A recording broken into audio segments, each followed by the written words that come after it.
me lo dice ella. Pero ahora pone aquí que hagamos. Dice, voy a preguntar. Me voy a preguntar.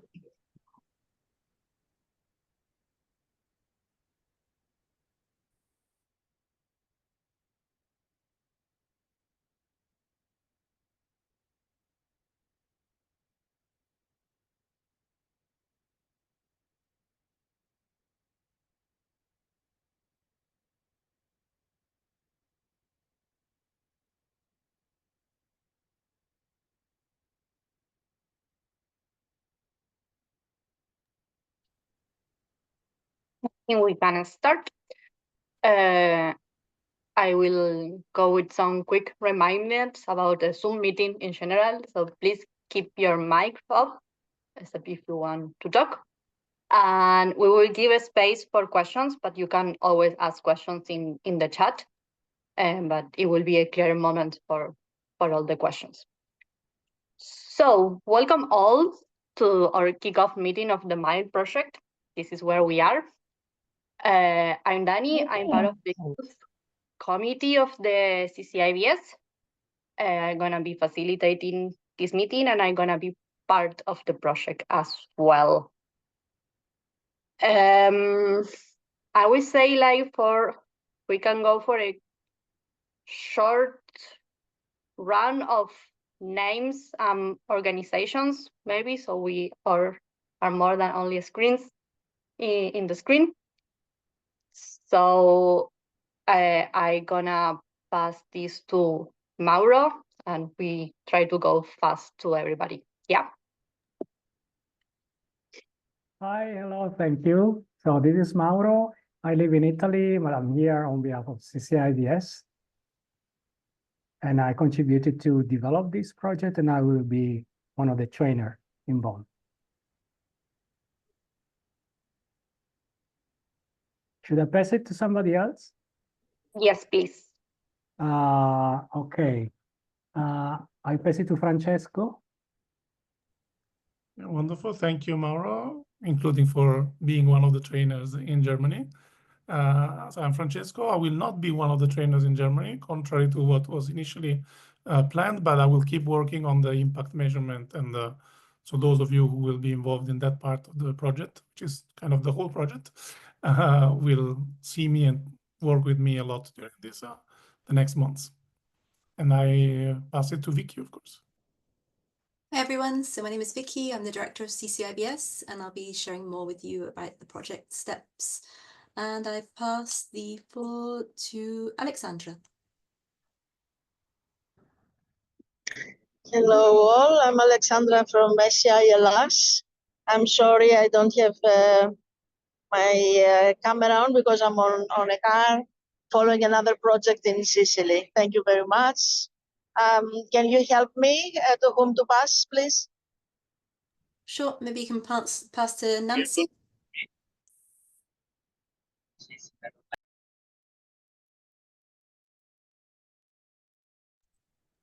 Hello.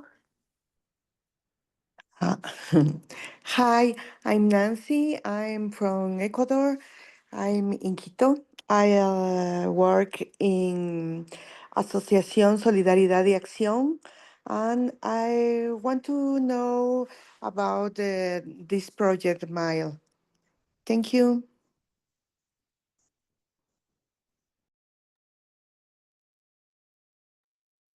Okay, so maybe I can pass again to Dalia. Hi everyone. My name is Dalia. I worked originally with SCI Netherlands, and I came onto the Decolonize project through that. And now I am a part of the CCIBS Youth Committee, and I will be helping out with the facilitation of the Decolonize aspect of this training. Can you pass the floor? I will pass the floor to Julieta. Thank you, Dalia. Hello, how are you? How is everybody? I'm Julieta from Argentina, but based in Budapest, and I work for CCIBS as a communication officer.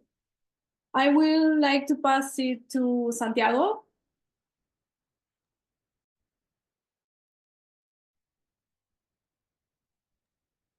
We, We cannot hear you. yeah.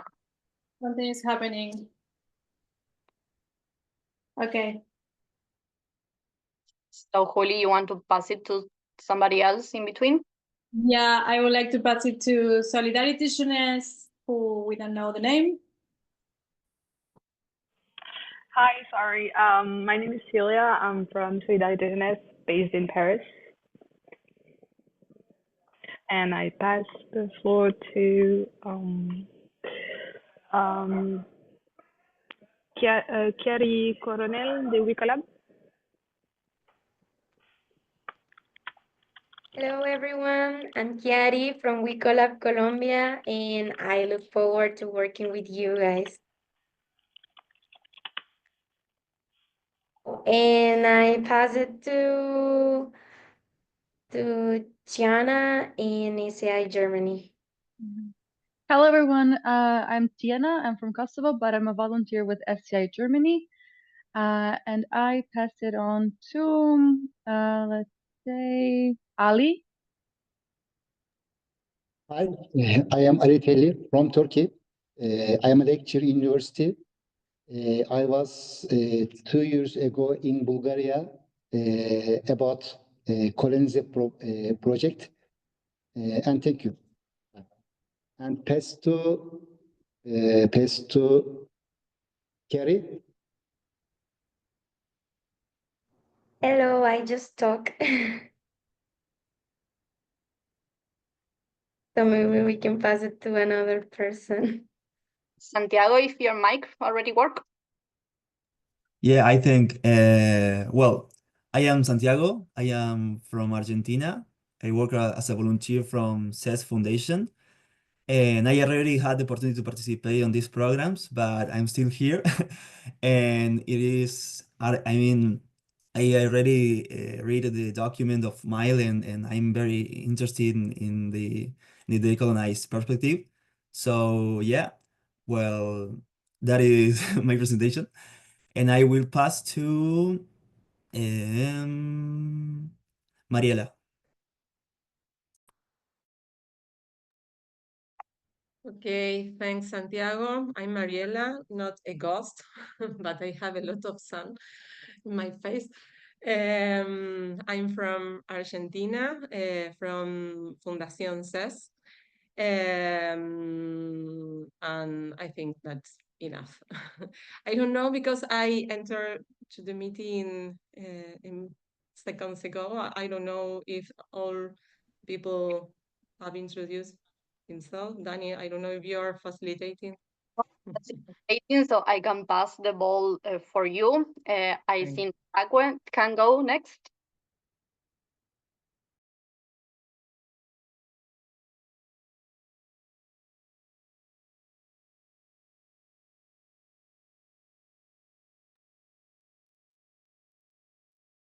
Okay, maybe he has some technical problems.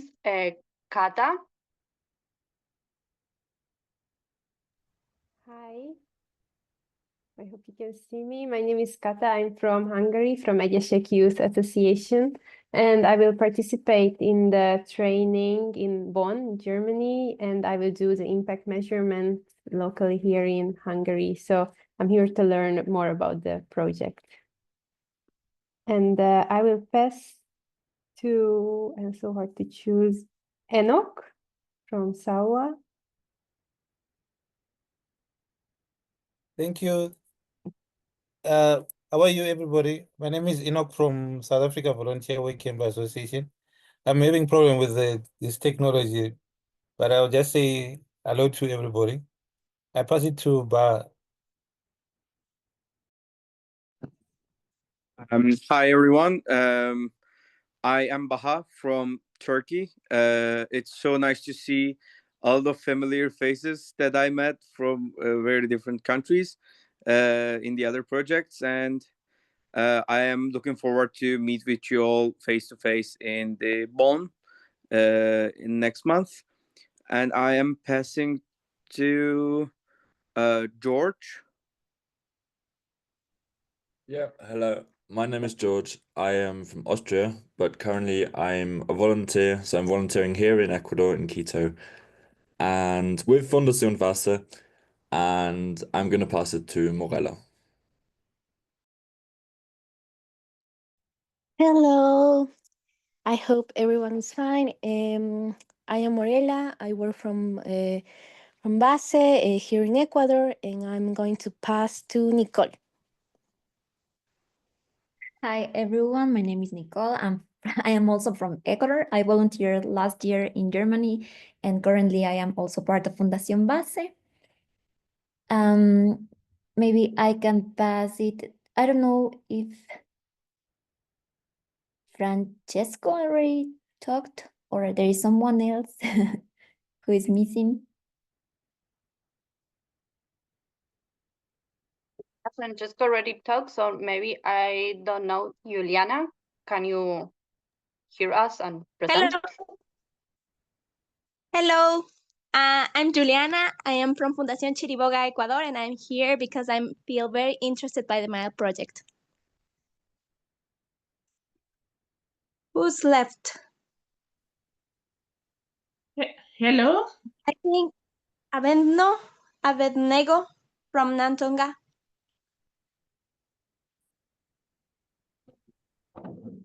Yes, hello, I'm Abednego Namtonga from Kenya. I represent CIBS Kenya.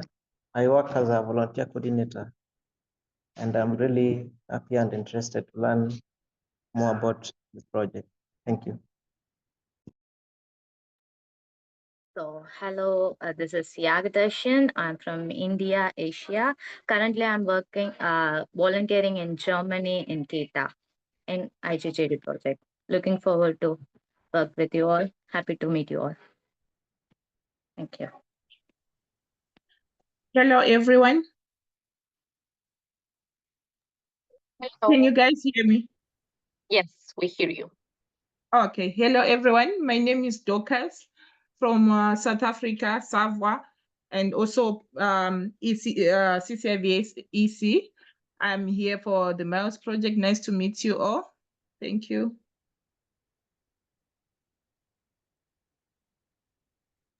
Well, I can We go. are, yeah. So my name is Lindberg, and I am the CCIBS Administrative and Financial Officer. And I can pass the floor on to Glesio.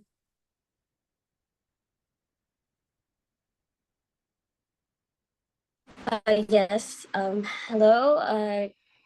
Nice to meet you all. I'm Glezel, and I work for the Global Initiative for Exchange and Development in the Philippines. And I'm also joining the training next month, so I'm looking forward to meet all of you. Thank you.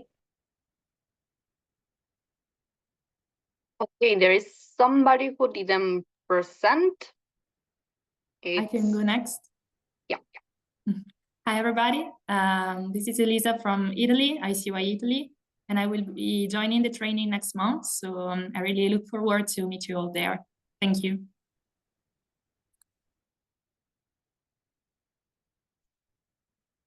Okay. Somebody else didn't present, or we can continue with the agenda of today. It's me. Good day, everyone. My name is Mzwaki, but everybody else calls me Mzi. I'm from South Africa. I'm one of the co-facilitators in Germany, Bonn, for the MILE project. Thank you.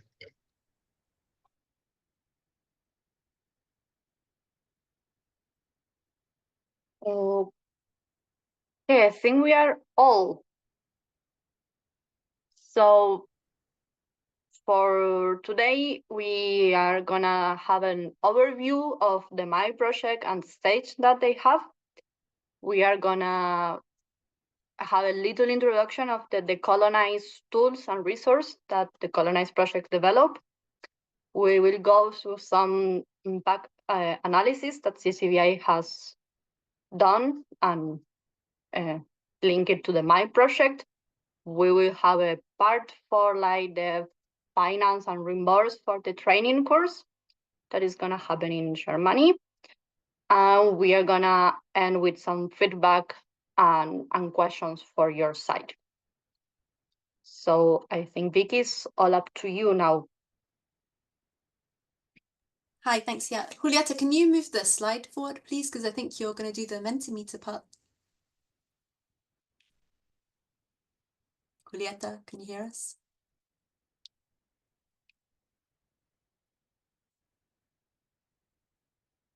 Julieta, are you there? You are there? We can't hear you because your mic's off. Yeah, sorry, I was muted. So we are starting with the Menti, okay? Yeah, and maybe a quick picture would be good as well.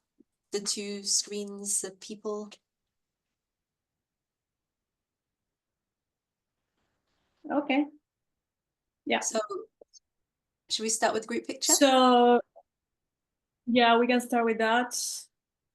Please, before everybody starts leaving, so we make a quick photo picture to show our beautiful faces.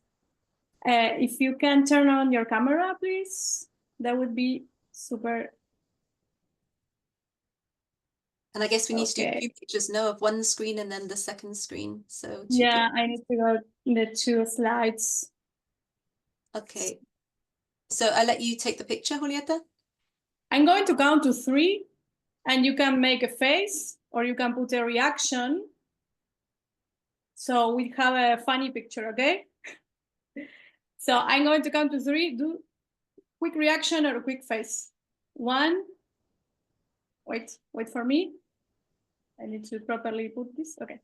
1, 2, 3. Great, thank you.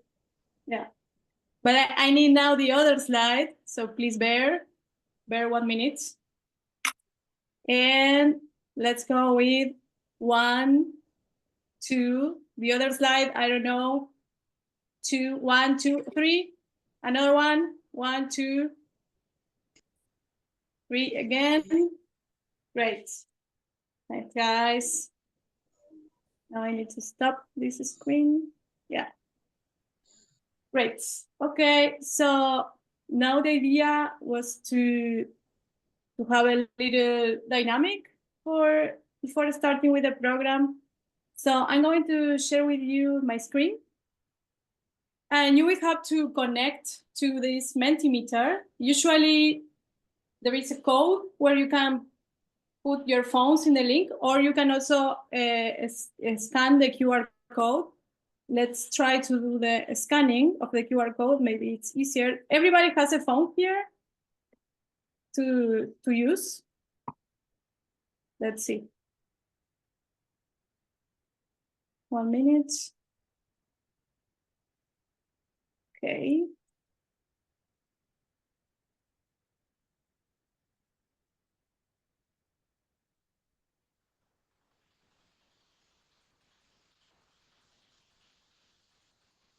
So I'm sharing my screen. You are seeing a QR code, no?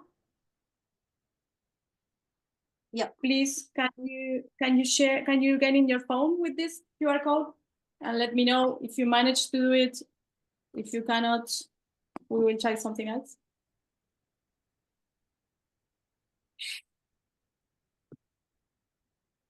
Okay, if no one is commenting, I will take it as it's working. If you have a problem, please let me know. I'm just going to share this slide. Let's start.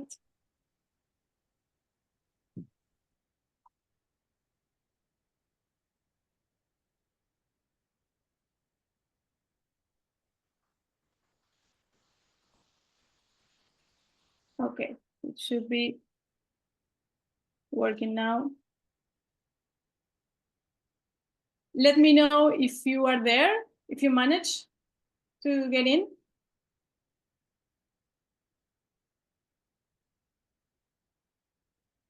Or not? What is happening? Julieta, someone's requesting to share the code again. Do you mind?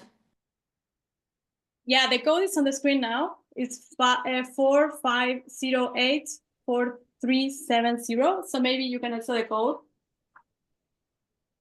You can use the QR code or just go to menti.com. So there are two ways, the QR code or menti.com, and use this code to join. What is 45084370.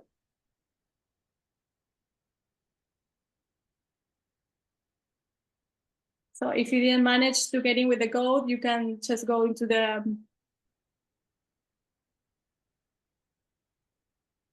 Got it. 45084370. Are we there? Or yes, I can see some reactions, so it's happening. Just let me know if you are not managing, okay? I'm just going to move in the presentation. So yes, my idea first here was doing some room temperature to know if you have done some impact measurement activities before. So please start voting if you have, yes. If you haven't, no. If you don't know what is this, you can also press I don't know. So let's see what's happening. We have already 5 people who participated, and we have 6 people who didn't. 1 people doesn't know. I know we are more people, so I'm going to wait a little bit. Okay, so look at this. It's not, I mean, 9 people, it's already a lot. 12, okay, no, 10 yes. And 2 only doesn't know. So I would say we are kind of balanced with the level of experience and knowledge, like 10 years, 10 yes, 12 no. It's okay.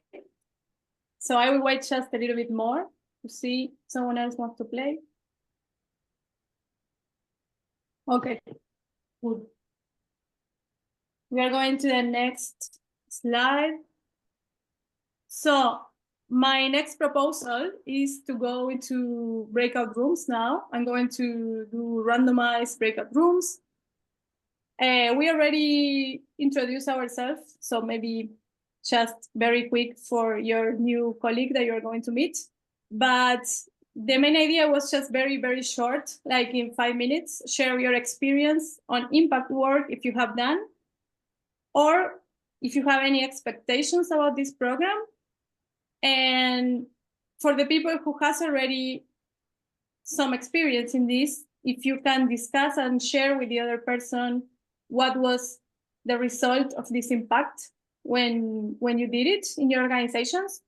So very quick, just 5 minutes, like a very short briefing on what you have done before, if you have done something about this, like this similar before.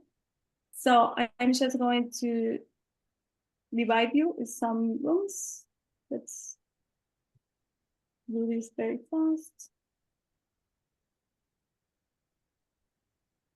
And I'm going to make about, we are 32. Let's make about, let's see how many, 6.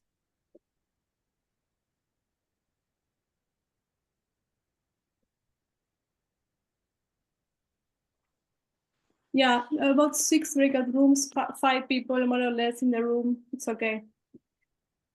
Okay, I'm going to create it. You should be assigned automatically.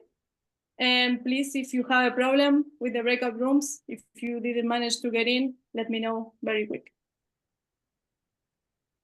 Okay.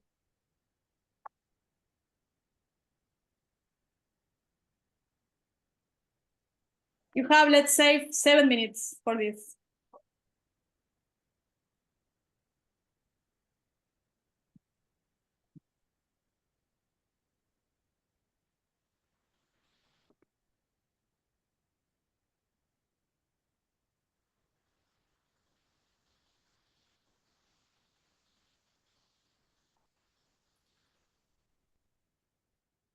Are we in our room now?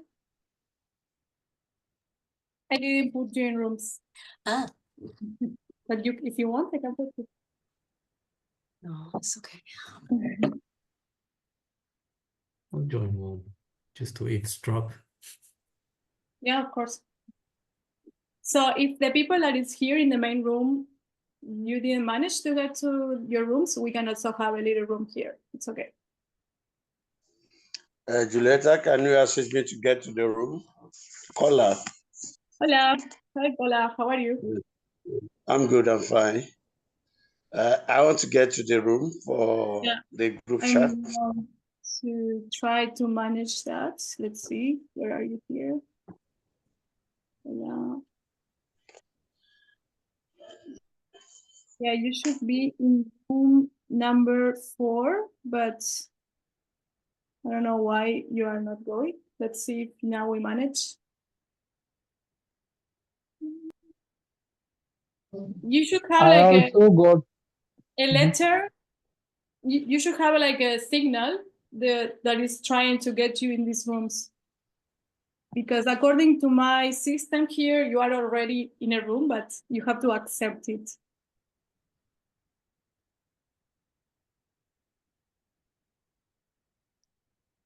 So, yeah, Chinmay now is there. And Gola, do you have a sign somewhere that can take you there?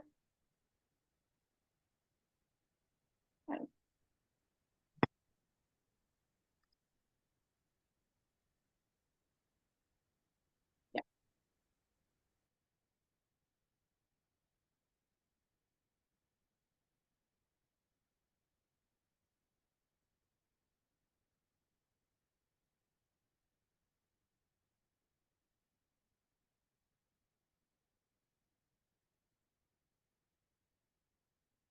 Vicky, how are we with time? Because I Yeah, give no, them. I think we should just give them like 5 minutes, maybe.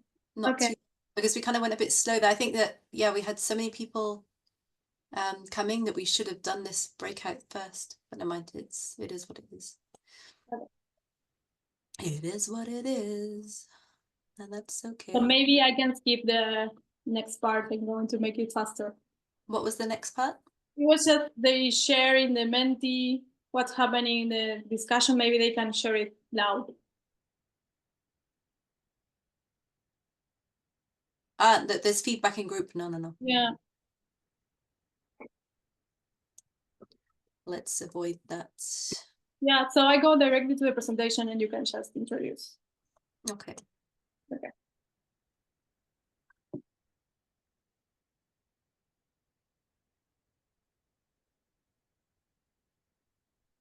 So what's that? Someone's coming. I think Cola's going in and out all the time.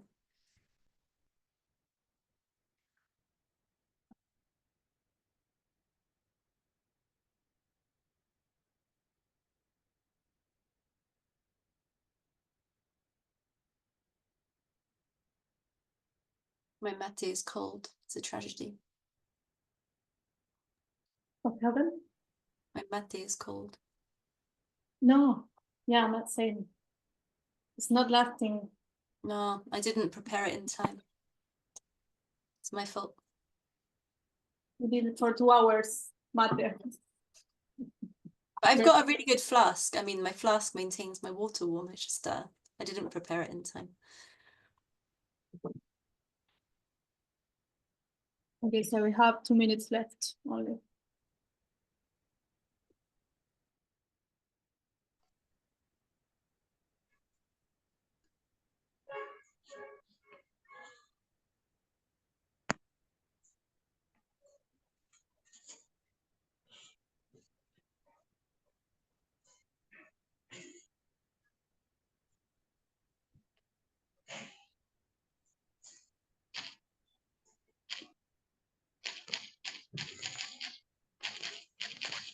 I'm going to the toilet very quick.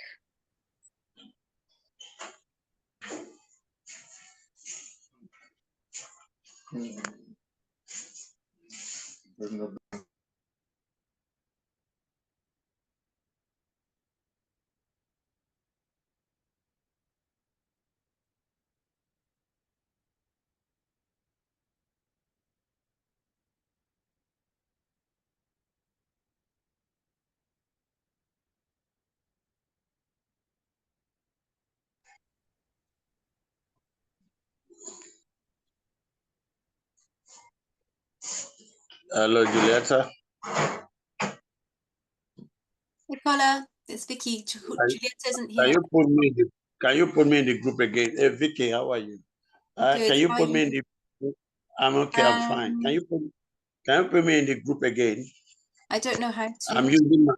using my phone, so the thing just cut off. I'm not sure how to do it. I don't know if I can. Oh, this time, but you used to do it.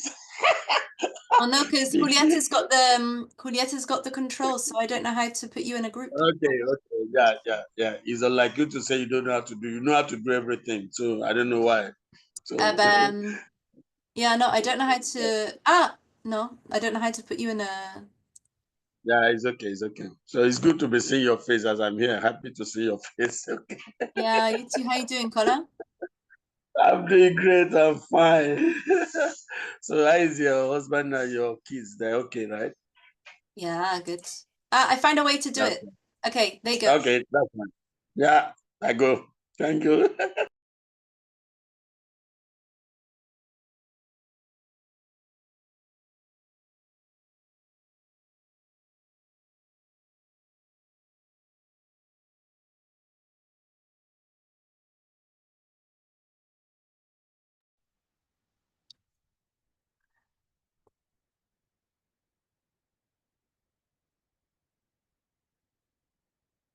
I just tried to put Colin in another room, but I ended up going to the other room myself.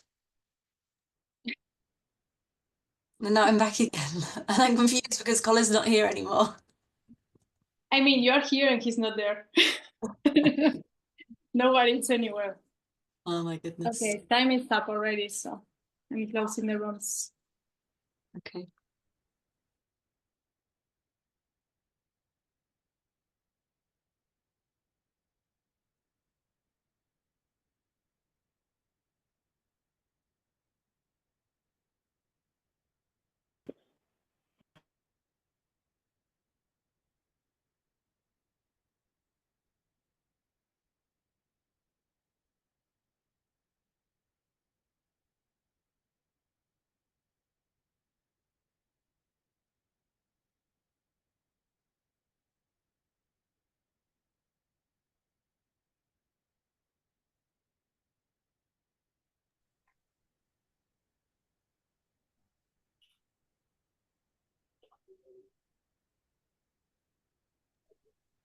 Okay, we are coming back again.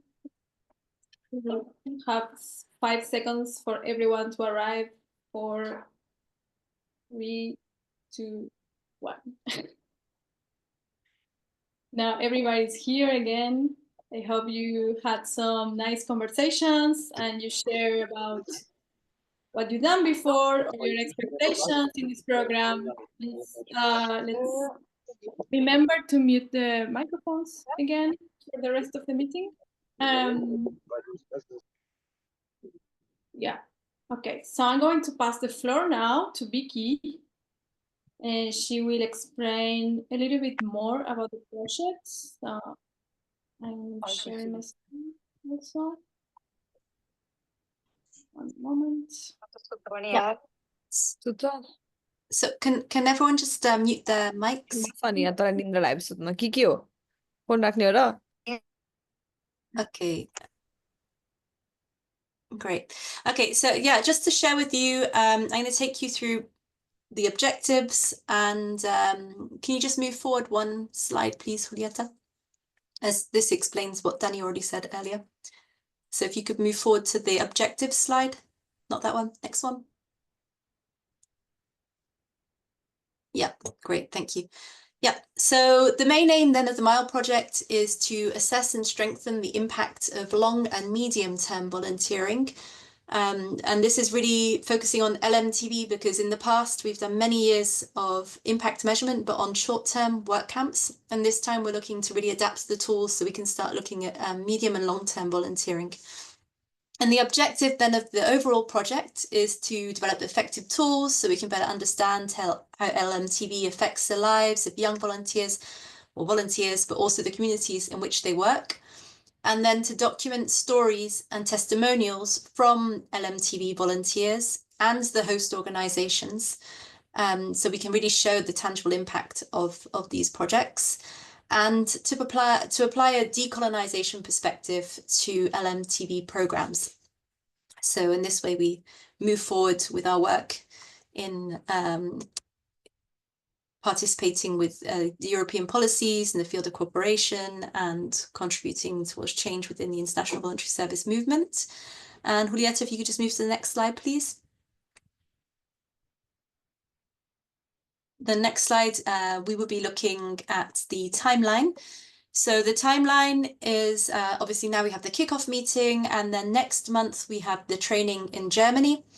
And then we have the impact measurement in action. And finally, we go to an online conference. So the kind of outputs of all of this is within the training, we'll have an activity report, and we'll also have a digital document where we can have the updated tools, because there'll be like tools which are made and then they'll be improved and updated after the training. And this will all be made available after the training. And then we'll go to the local actions. And in the local actions afterwards, there'll be a digital booklet, which will include the details of the research and the analysis of the collected data. And then, of course, there'll also be the new updated LMTV questionnaire. And in the final event, then we'll be presenting everything that we've done during the whole project and the new tools that we have for everyone to see. Next slide, please, Julieta. So just to explain to you a bit more about the training in Germany. So it will take place in Bonn from the 7th to the 13th of April, and it's hosted by SCI. We're still missing 1 or 2 participants. So if you know someone who is in one of the EU eligible countries that's involved in LMTV, please let them know and see whether they'd be interested to join, because we need that last participant. And the objective then of this training is really to build capacity among the people that will be joining the training to effectively manage the impact of LMTV programs. So there'll be 15 participants according to the funding. There's 9 from the Council of Europe countries, 6 from Africa, Asia, and Latin America. And then the training team who are included today in this call. And I'm just going to see if Francesco wants to add anything else about the training in Germany, as Francesco is the one that's building all of our tools in this project and taking us forward on that side. Yes, I mean, I just want to insist on one element, which was the first objective, is that we will need to develop the tools, and in a very decolonizing approach, we will do it together. So as a white middle-aged man, I decided not to come to make it more decolonized. But the idea of the training is not to only build the capacity by sharing what exists, but it's really to build the capacity by learning by doing, meaning looking at what exists. And I will introduce later today some of the things that we do have, and then be creative, because many things we don't have. As Vicky said, for LMTV, the things get a little bit more complicated, which means we need to be a little bit more creative. So for those of you who will come, expect to work a lot and not to be really on the receiving side only of the training, because we need help. We need support from the participants to find out new ways, and then with the reason why we have the team from the Decolonize project is also that new things means also new ways of looking at things. So we expect the training to contribute to modify not only the content of the tools that we have, but also the approach that we take when we use those tools to make sure that they are actually the right ones. So just expect to work a lot. And especially now, Maura is the trainer, so expect to work really a lot. Yeah, thanks. So then just to reiterate, it's really about increasing the understanding of the intercultural dimensions of international voluntary service projects and the concept of decolonization. There'll be a specific team, Dani and Dalia, who'll be talking more about decolonization and introducing the tools, and also later on in this presentation. Yeah, and being able to really enhance competencies and knowledge about how to do this decolonized approach in the field. And also you'll learn how to interpret the results, of course, and present the data, but Francesco will go more into details about that as we look at the impact measurement process a bit later on. If you could just share the next slide, please, Julieta. then we'll be talking more about, so the next stage after the training in Germany is the impact measurement in action. And again, Francesca will go into much more details about this in a moment. This will take place between May and October. So as soon as everyone's finished the training, then the impact measurement in action will start. And during this phase, then it's really about applying the tools which are being developed during the training course. And the participants will really be looking at the impact on volunteers. So this could be volunteers who have already finished their project, volunteers who are just about to start, volunteers who are in the middle of their project, or it could be volunteers that participated in the project a few years ago. So you could be calling up former volunteers that have been involved in the project, or going to visit the projects themselves and meeting with these volunteers. And the idea is that you'll also be using the decolonize tools at the same time as you're implementing the impact measurement tools as a way to really engage with the communities and the volunteers. And you'll be looking then at the impact on not just on the volunteers, but also on the host communities. So communities that hopefully have been doing voluntary service for a few years, so we can really see how this impact has been taking place. And so yeah, so the participants will really be putting into place what they've learned from the training course, and then being able to apply the resources that we're sharing with you during the training course around the IDS guidelines, the educational tools of Decolonize, so we can really start analysing the impact of LMTV projects using a decolonial perspective. Francesca, did you want to add a bit more about this phase? No, but if I can be on the optimistic side, this phase will be much easier than the training. Meaning, if you work well on the training, this phase will be very smooth because you will know what you are doing.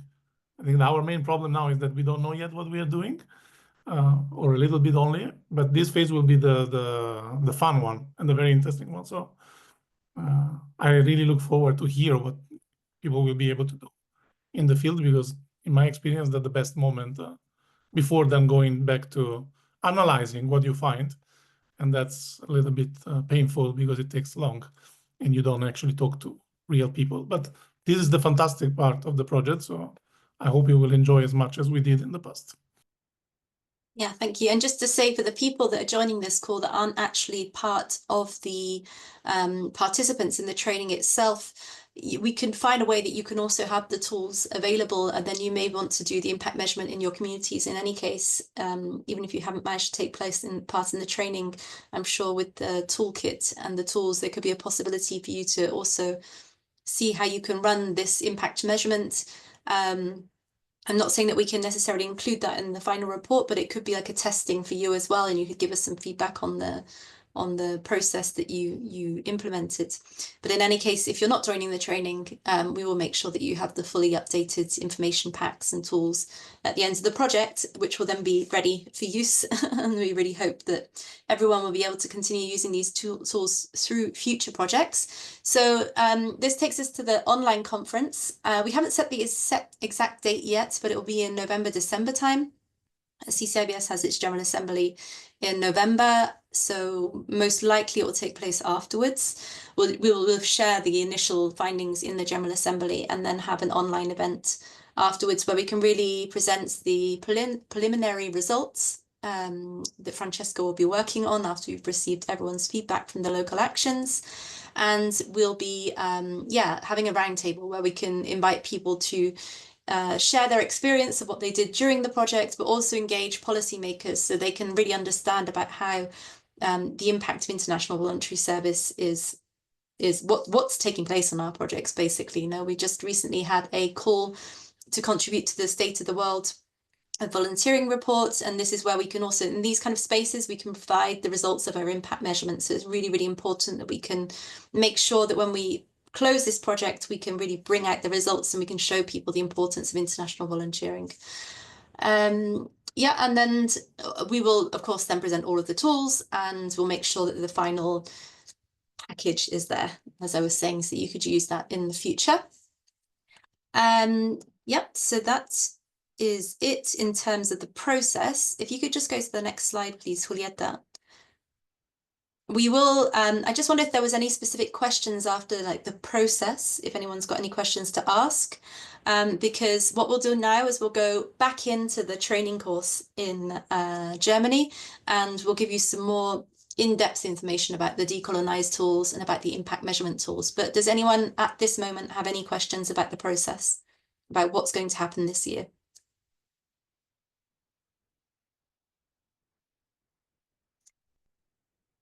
I can't see any, so that's good. If you do have any questions that come up, feel free to write them in the chat as well. And we will have a question and answer at the end. So if you've got any questions that come up, keep them for the end if you like, or we will ask you during the presentation as well. So I hand the floor over to Danny. So I'm gonna go to a very fast details of these 7 tools that the Colonize project developed. But if you are curious and you want to know more, they are all in the CCIBS website, the Colonize that is there. Is this one, and there's more material to read that I find very interesting as well. So we have the self-assessment tool, the guideline tool, 1 position papers, 2 policy papers, a card game, and a MOOC. And I can tell you what is it a little bit. So Juli, can you go the next slide? Sorry. So the self-assessment tool is like a list of questions for the organizations. It's an inside tool to see how you as an organization handle the decolonize topic inside with you and with your partners and in the projects that you develop. So basically, it's a bunch of questions that all answers are welcome. They are not wrong answers. And the questions, the idea is not that you came with an answer, it's not like make more other questions, so to make you think about how the colonized mechanisms work. So basically, it's the first part that it's the colonizing within and in between organizations. So how is your relationship with your partners, taking in consideration like formal colonial context, neo-colonial process, or the colonized process that is happening now, or the mix of 2. And there is a second part of question that is focused more in the colonizes IBS project, the one that exists or in the future. Then we have the guidelines that I will assume that everybody knows what a guideline is. So it's this kind of tips or to-do list that we, as organization for work camps or long terms, ideas, and guidelines. It was like a review of the previous guidelines that exist, but with this decolonized lens, and it focused in the host organization, the volunteering, and the sending organization in these 3 moments, in the pre-departure, in the implementation, and the following up, like after the project finish. Then we have a narrative position paper that is more like an insight document that it's about to reflect how we as IBS organizations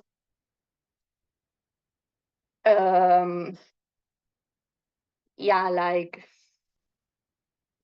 express or like share about our projects with this and how we treat volunteers and projects and host projects.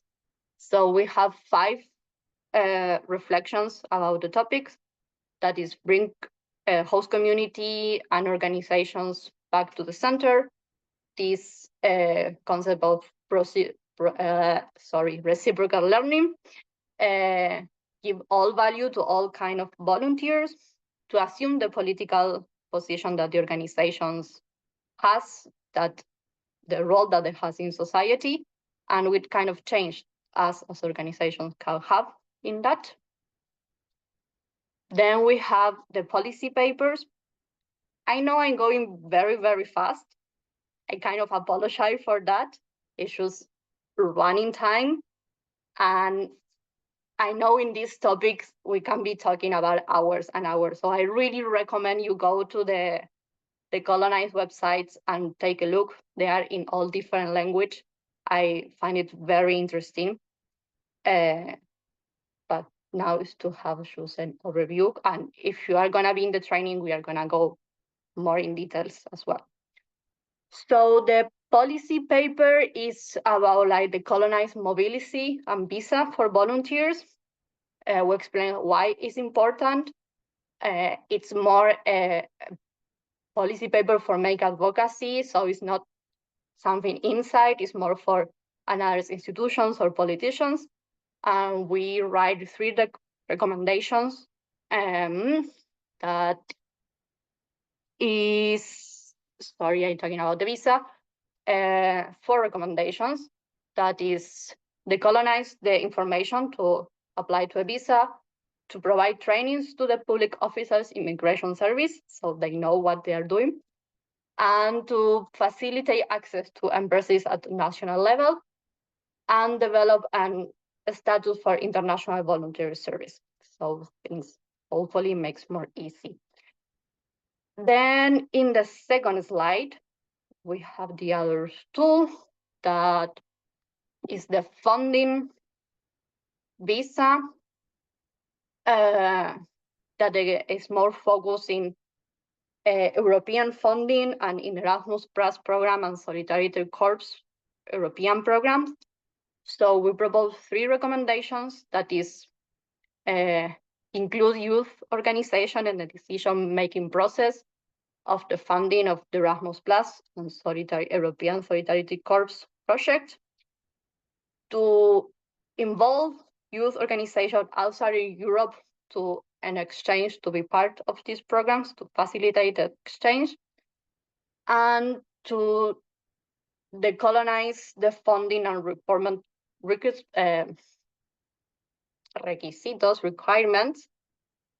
So to simplify the application for the Erasmus projects and for inside and outside European organizations.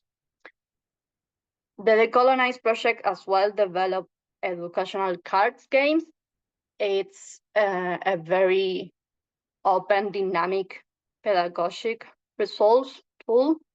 It's different cards that have or some open questions, some other questions more like close with the answer, and some Q around different people all around the world.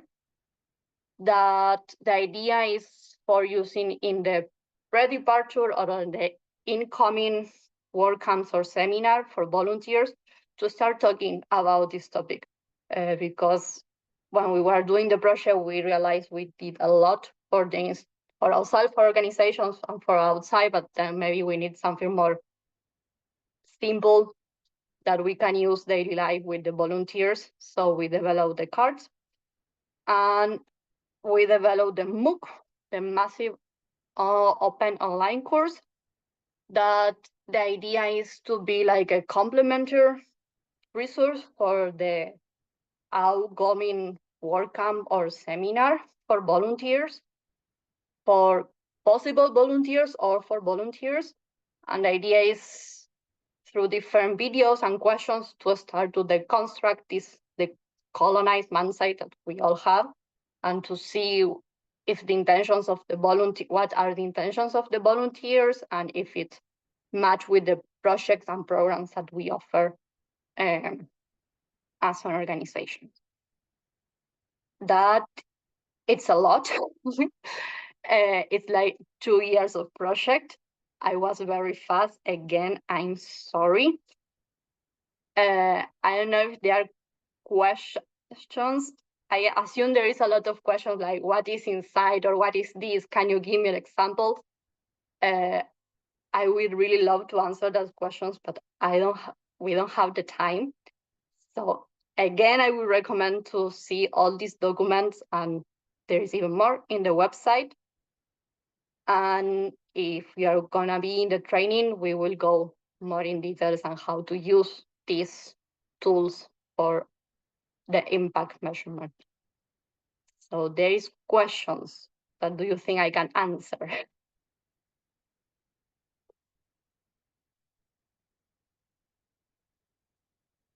We have a writing question.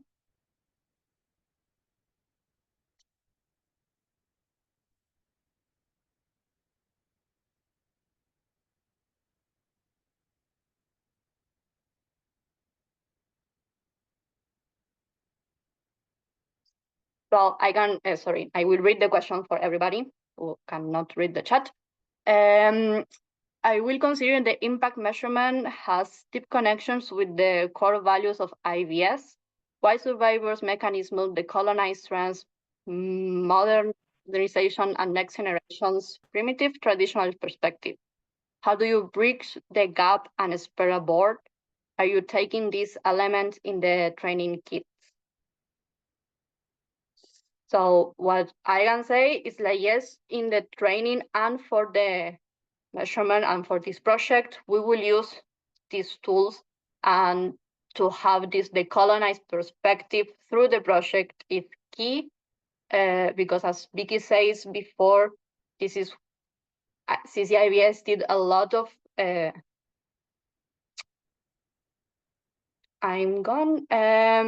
a lot of analysis, impact analysis, but for WordCamps in short term, this is for long term, and it's key to do it. It's very important to do it in this decolonized perspective.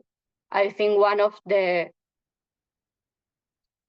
reason of the decolonized project is not only to develop this tool, it's like to use it through all the other projects that CCIBS and all the network has. It's not like something like isolated, it's like transversal to everything. So I would say we will take this colonize or decolonize aspect through the impact management.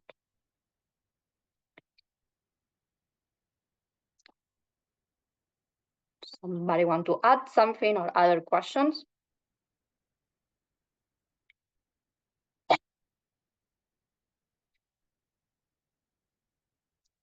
So I think we can move to the next slide, Juli.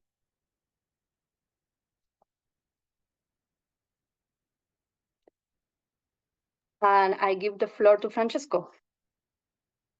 Wonderful, thank you, Dani. And yes, just to answer again from our perspective for the training and for the field part of the project, the whole idea of having 3 people from the Decolonize project and team in the training, and then I think many of the organizations that were part of the Decolonize project, part of this MILE project as well, is really to try to systematically reflect on what it means for IVS to decolonize itself. Of course, to reassure you, it's not like we're starting now. Many of the impact measurement projects were actually run with implicitly that perspective, but I will tell you how important to make implicit things explicit when we talk about impact. So it's very, very important. And now that we have the tools, we have explicit references to bring in when we talk about everything else that is important for assessing impact. Of course, we listen to what our volunteers tell us, and in particular, I tend to listen a lot to what a Japanese volunteer said during one of the numerous interviews that we did in the past project. She was saying that before starting the work, in that case, it was a WordCamp work, she wants to know the purpose of the work, because the purpose is what gives motivation to the volunteers. So she wanted to know the purpose of everything we do. And I do agree that it's very, very important to know why we do the things that that we do. So I'll start by sharing what moved us to start going really deep into impact assessment and impact measurement within the CCIBS and in general the IVS network. Historically and personally, there is one specific event that I can share with you, and that happened in Bonn, so where the training will happen, and we were sharing how many of you are linked to Bonn one way or another. For me, it was a meeting of the United Nations volunteers, which are based in Bonn, about the first ever State of the World volunteering report. So this big report that now comes out regularly, that talks about everything that is volunteering around the world and what is happening. At the time I was there, represented CCIBS, and in particular, trying to represent short-term group, multicultural groups as in the history of WordCamps. And we were sitting around tables with people from the academy, people from other big NGOs, people from the business sector, and of course, many UN people.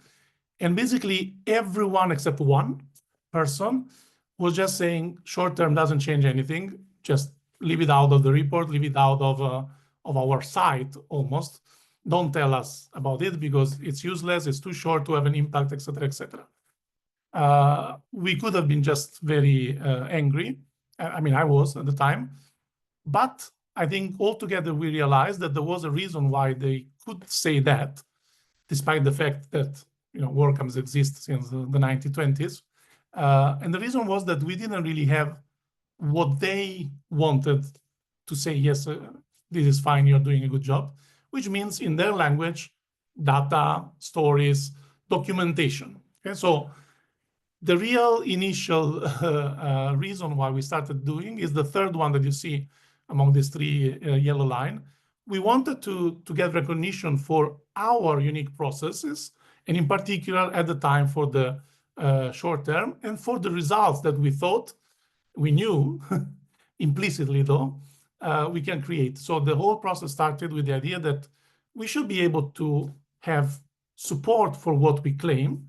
And they are kind of right in refusing to accept that our way of working is good, because we have invested a lot on doing good things, not invested a lot on documenting that what we do is actually good, and even less on proving that it is actually true. So together with the idea of valorizing our process, there were two other whys that came up even more important at the end of the day than the recognition. One was that doing impact assessment would help us understanding what we are doing, again, from implicitly sometimes repeating the same kind of practices year after year, really going deep in understanding what we do and what is the experience of the different participants, and if, of course, in particular, the community and the volunteers themselves. And if we gain this understanding also through research, also through what some of you will be doing, so going in the field and talking with people, talking with the volunteers themselves in depth, then we will also be capable of improving what you're capable of doing.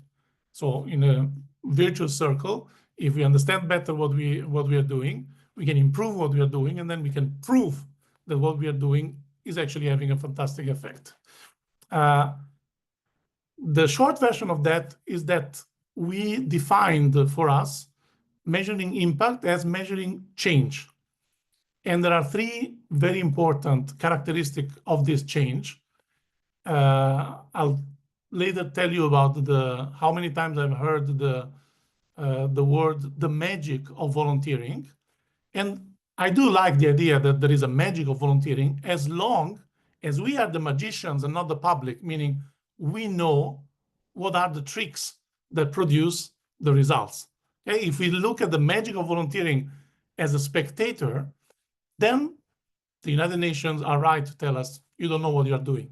But if we look at the magic of volunteering as the ones who organize the volunteering experience, meaning with intended goals, okay? These are characteristics also of non-formal education, non-formal learning in general, but they apply to our projects. So we want to see a change that is intended, meaning we have clear objectives. We want to change certain things, not just throw things and something will change, but there are specific things that we want to change. Second, when we are looking at how this change happened, we should know already where to look, because this change should be organized, meaning there should be things that we are doing that are supposed to produce that change. And finally, same as for the magic, if you are a magician and you're doing the tricks where you are underwater and then magically come out of the thing, you want to be able to replicate that. Because if you do it once and then the second time you die, it's not really magic, okay? It's just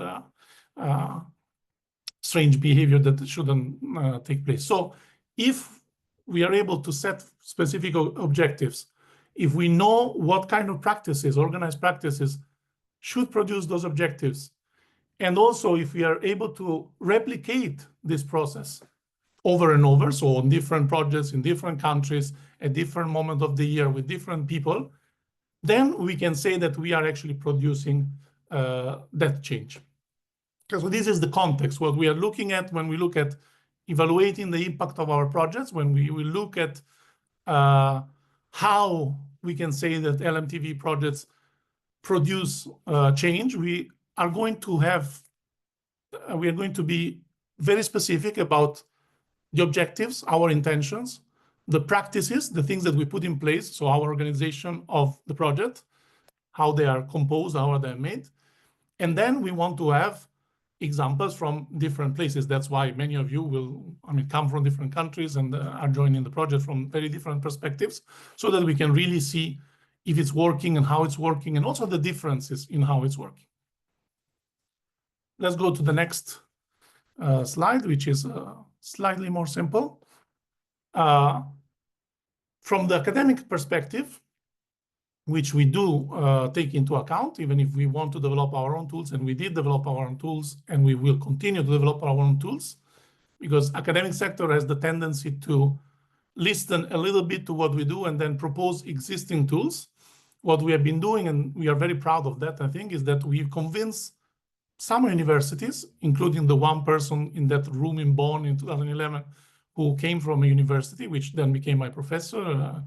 He works at the University of Illinois.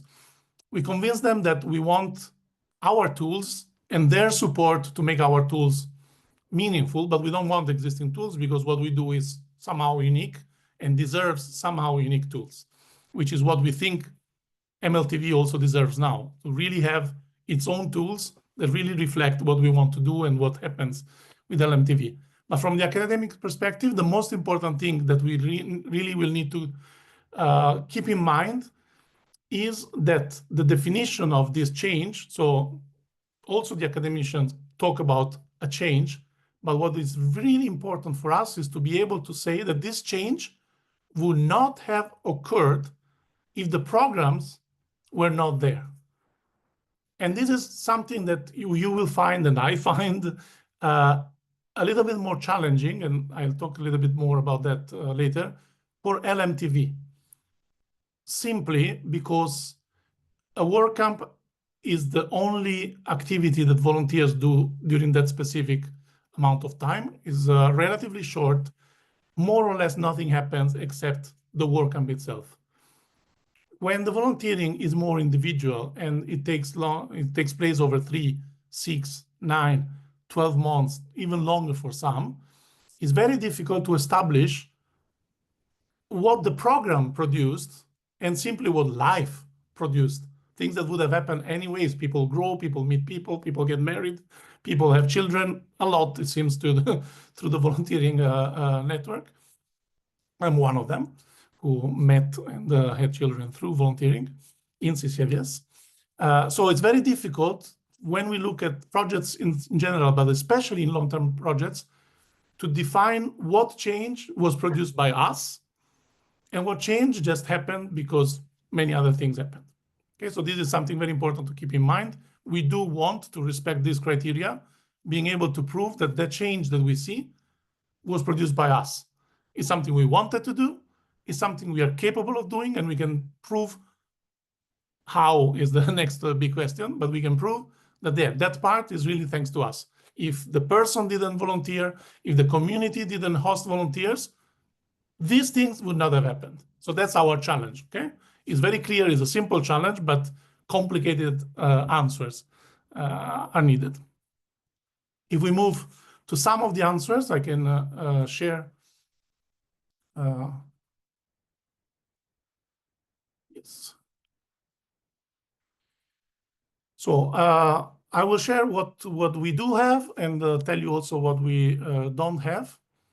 And after this, you will see also a couple of slides that are more reassuring, meaning we can see where we might be at the end of the project if we work well. Okay, so I also want to encourage you to be positive and see how many things we might be able to create thanks to this project. But for the moment, I want to mostly share our main problem. There is this very nice quote that I use very often that says that it's very difficult to find a black cat in a dark room, especially if it's not there.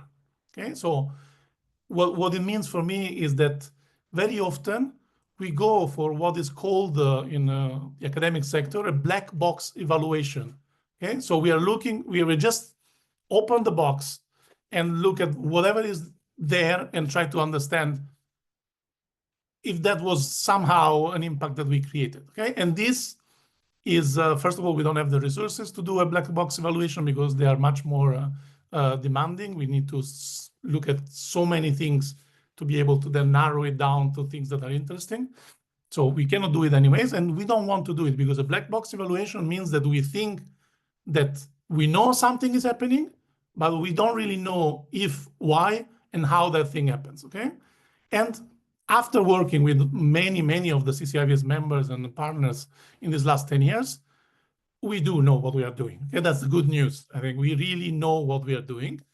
What we are lacking is to be able sometimes to make it explicit enough and agreed enough, meaning explicit enough, meaning that as it was the case for decolonization, okay, we were trying to be in the same approach, but now we are explicit about it. We have concrete documents that tell us what it means to decolonize our projects. Okay, we were trying to do it before too, but it was implicit, and implicit is always risky. So we want to be explicit about what we are trying to do with LMTV, and we want to be able to say how that happens. And we want to be able to agree about the things that we all want to do. And this is particularly important because we will look at the same time at volunteers and communities. And there is no way that the goals, objectives, the reasons, the big whys of volunteers and communities are the same. There's some overlap, and we want to work there. But we really need to understand, especially with the decolonized approach, both perspectives and the diversity of perspectives that different volunteers and different communities bring in. So this will be a very big part of the work in the training. And then a very big part of the work of those of you who go in the field is to always make it explicit what people want to do with this project, because that is what we evaluate. The famous professor is famous because I mentioned it 3 minutes ago at the University of Illinois, told me what his teacher told him and her teacher told her. When we do an evaluation, the most important question is, what did you want to do? We can't do a serious evaluation if we don't know what we wanted to do. So this will be a big part of the program. Of course, we will not start from zero, even if WordCamps and LMTV are very different. We do have, let's say, two very big set of tools. If you go on the Research Hub link that is there, the big report of the 2010 to 2020 research project, at the end, as annexes, we have all the tools there, the details, but so that we all know, we have a series of questions that were asked as surveys before and after the volunteer projects. It's a relatively long list of questions. And these questions that are dedicated to the volunteers, mostly because we don't have the means to do the same process of strict surveys before and after the project with the community, because it's much larger, many more people.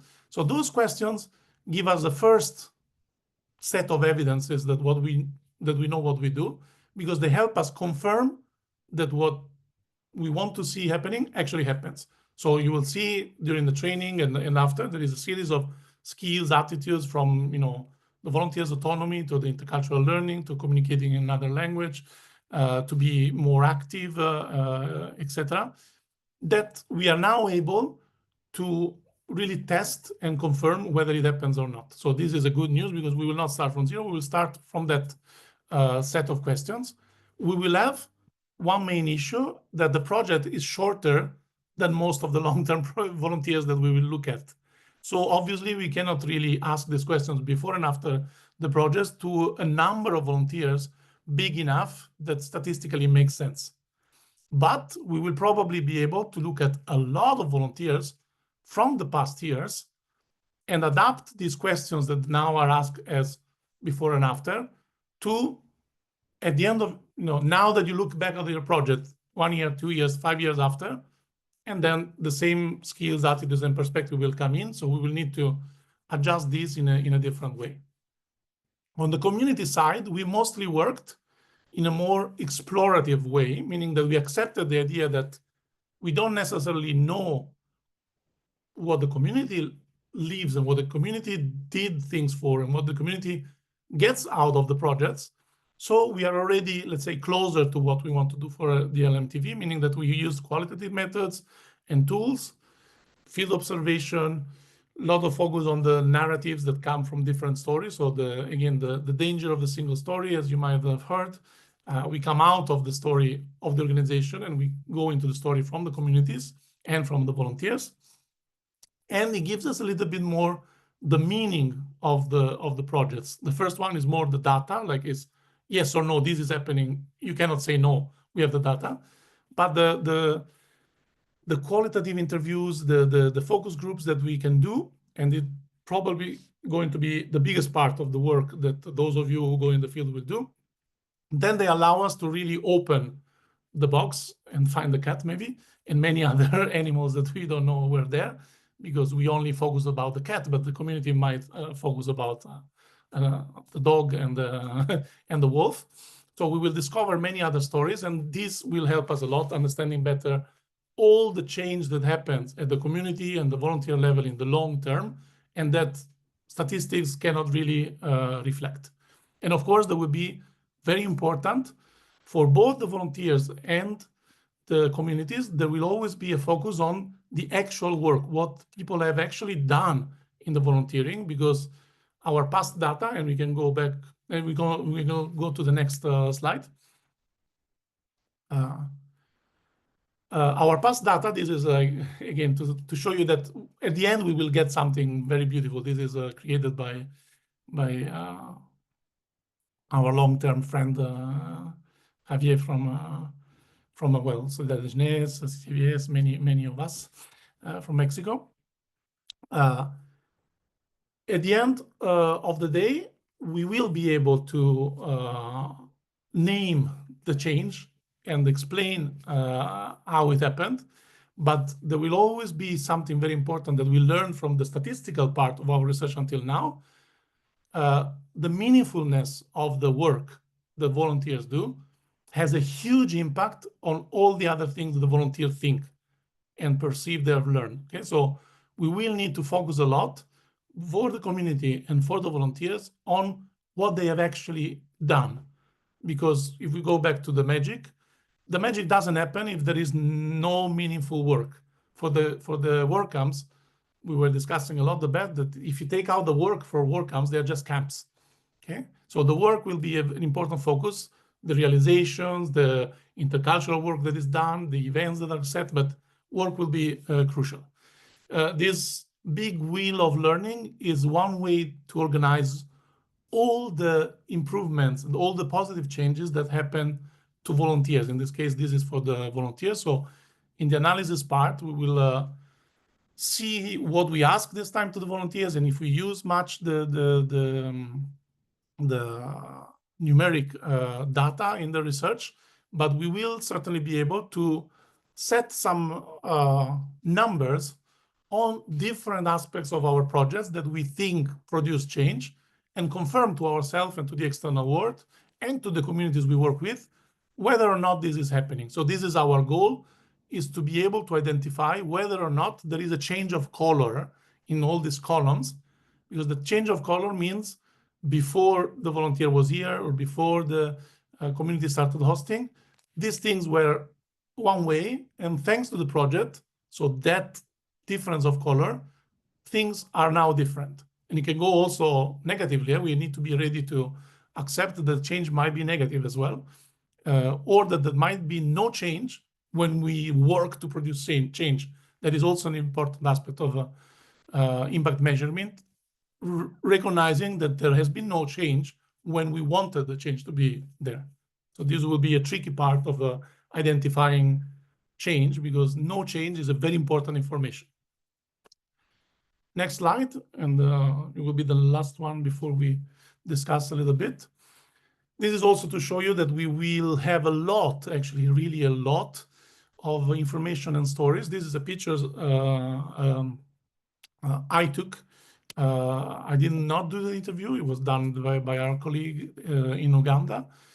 So the person with the orange t-shirt was the responsible of one of CCIVS members in Uganda. The person on the left being interviewed was, and I think still is, the principal of the school in this village in the hillside, couple of hours from the capital in Uganda. And it's just to show you how we work. We can still work with words to use the stories in a more also scientific and academic way, meaning that, of course, the stories will always be useful because they get directly to the people. They explain directly to the people, and the pictures and the videos. We will try to use different media because they help a lot understanding the context, understanding the feeling of the people. But the actual words, what people actually see, will help us a lot proving what we want to prove, meaning that MLTV, in this case, has an impact on the communities and on the volunteers. I give you this example because these were the three things that in the famous meeting of 2011 that I'm mentioning again and again with the UN volunteers for the State of the World volunteering report, the three things that we were not really able to prove, to have examples of that were based on research. They were not really convinced that the projects were based on the needs of the community because they were seeing the volunteerism aspect of short term in that case. So projects built for the volunteers' enjoyment, let's say, which is not a bad thing, the volunteers' enjoyment at all, but they were saying that the needs were the needs of the volunteers and not the needs of the community.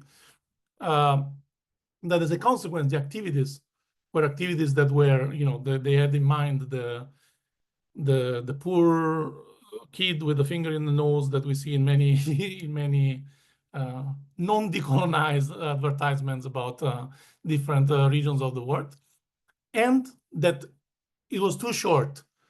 2 weeks, 3 weeks was too short to ensure a continuity of service, which is a technical term that they use to say that, yeah, it makes sense. Yeah, you're doing well because the service is there continuously, so there is an actual impact.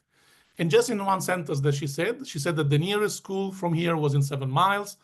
We started building our own school with work camps, and it was all constructed through only work camps. This is really the sentence she said, and it has all the elements inside. It talks about the need. People, I mean, the kids had to walk for 7 miles, which is more than 10 and something kilometers, to go to school back and forward. So there was an actual need there. Nobody used the volunteers from abroad or from other parts of Uganda to entertain them. There was an actual need there. Based on the need, there were concrete activities that were done with work camps, building a school in this case. So there is a concrete change. And finally, she says it was all constructed through only work camps. So we can say, as I said at the beginning, that is really something that wouldn't be there if our programs were not there, if volunteering and IVS was not there. Okay, so this is where we are going to, but we will need to adapt these things. And the way that we can start already in this meeting, helping the people that will be in the training and helping yourself if you're going to be in the training, doing this work of adapting the good things that we've done so far to the specific context of MLTV. We go to the next slide.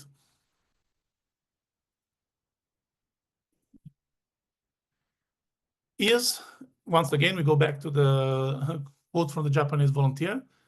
To start answering, and of course we don't do it now because we are already very advanced in the online meeting, but start answering these questions, contribute to fill up these boxes, both for the volunteers and both for the communities. We need to identify what is special, what is unique in our program that MLTV does and that work camps don't do, and that other programs outside of the voluntary service world don't do. What it means is that we need to work, and we will work together on that in the training, but everyone will be very welcome to contribute to this. we will work on the core objectives. We go back to making explicit something that we don't talk much about. Why do we do MLTV? And I am not shy to tell you that I know that, for instance, in some of the organizations I work with in the European Union, in France in particular, but in other countries too, we went the wrong way, meaning funding emerged for MLTV projects, and that's why we did them. So we reduced enormously the number of WordCamps, which we knew why we do it, and we started having a lot of MLTV programs because structurally for our organization, that brought stability, that brought long-term perspectives, that brought very good things as well with the local partners that might have preferred long-term, etc. But in some cases, the real reason why we did things is that there was a funding for that that was not available for other forms of volunteering. So we need to really think, what do we want to achieve with MLTV? Then we need to think, what is different compared to short term? Because that's what we want to evaluate even more. The unique things that are done at the volunteers level, the community level, only with MLTV. So some things that you can't do with short term. And then finally, but very important, when we go in the field, what do we need to ask to understand how the change happened? For instance, in my case, when I was a volunteer, the first time I did, as Mauro was sharing, we come from an era or a period of the world where we could do even European volunteer program funded by the Commission more than once.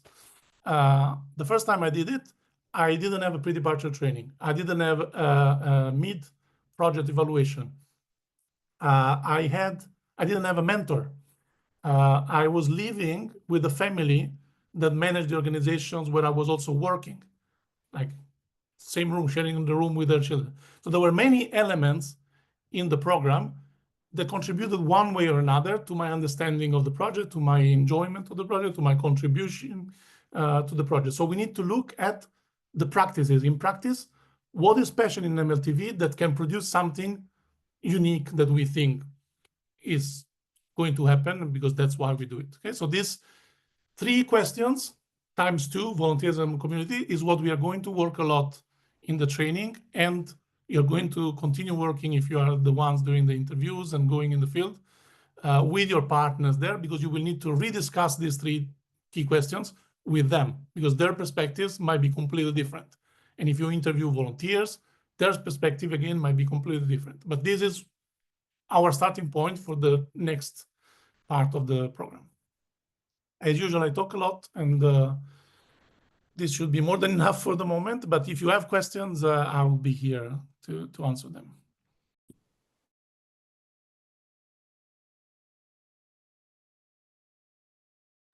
Okay, thank you, Francesco. So is there any questions from anyone, or shall we move on to a short break?